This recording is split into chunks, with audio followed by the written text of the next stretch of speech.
Much drier today. Had a few more scattered storms earlier this morning, but most of the afternoon had about 10, maybe at the most 20%. So a drier day today. We needed it, as we will likely see more tomorrow. We're also watching this little complex of storms well off of the coast for the potential, if it were to hold together, moving toward our bayou parishes and then eventually maybe over metro New Orleans. We'll watch this over the next several hours. Most of the model guidance, what model has been picking it up, does indicate it should start weakening. However, a lot of the models are not really picking up on it. Note, offshore, there is nothing according to this model. And I think most of the night tonight, with the exception of whatever that little feature does, will be fairly quiet. Now, during the day tomorrow, we are expecting kind of that instability to remain and begin bubbling up more scattered showers and storms at times through the afternoon and early evening. So at times tomorrow may have a few more of those downpours. Watching the little complex of storms. Otherwise, today has been fairly quiet, and again, we needed it.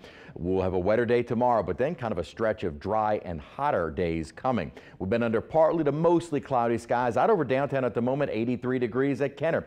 Dew points upper 60s, low 70s. The humidity still there. Southeasterly winds at 13 miles an hour. And today's high, again, it feels hotter only because of the high humidity, but on average, this is where we're supposed to be this time of year, although our mornings are much milder than normal. Mid 70s is where we dropped to this morning. In the low 80s at the moment. Dew points are high. Unfortunately, even looking ahead into next week, dew points not going anywhere. There are some indications of maybe a front trying to approach toward the middle of next week. We'll talk more about that in a moment. A little bit of a breeze as well during the day, but southeasterly winds bringing in that Gulf moisture. We've been watching the heat over parts of the south. Now, not all of the southeast is under the influence of the upper ridge we've been talking about. In fact, we've had this little upper disturbance sitting over Texas. This little feature is still going to play a role in our forecast for tomorrow. As the upper low itself is leaving us, we are still going to see this little weak troughing sitting over us, and it may be this instability which allows for the development of more showers and storms. We're looking at in the upper pattern, but also looking at kind of the instability, and that's what may help us out with our rainfall tomorrow. Then the good news is ridging starts building in by Friday. Good news, bad news. It gets rid of our rainfall, but within this upper high, we are going to see our temperatures begin to soar. Upper 80s.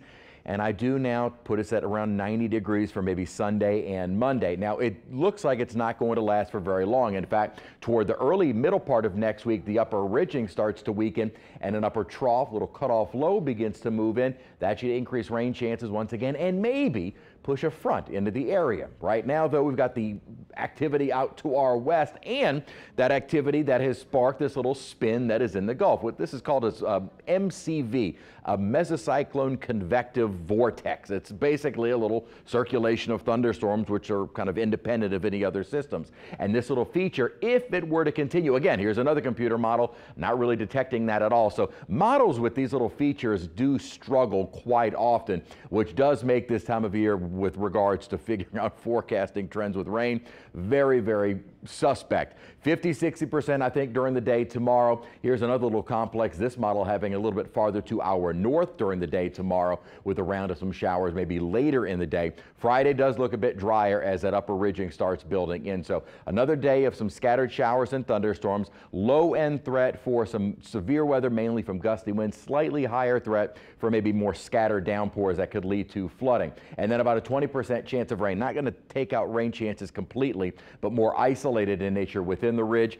And yeah, maybe about 90 degrees Sunday and Monday, then those better rain chances with a stalled front mid next week.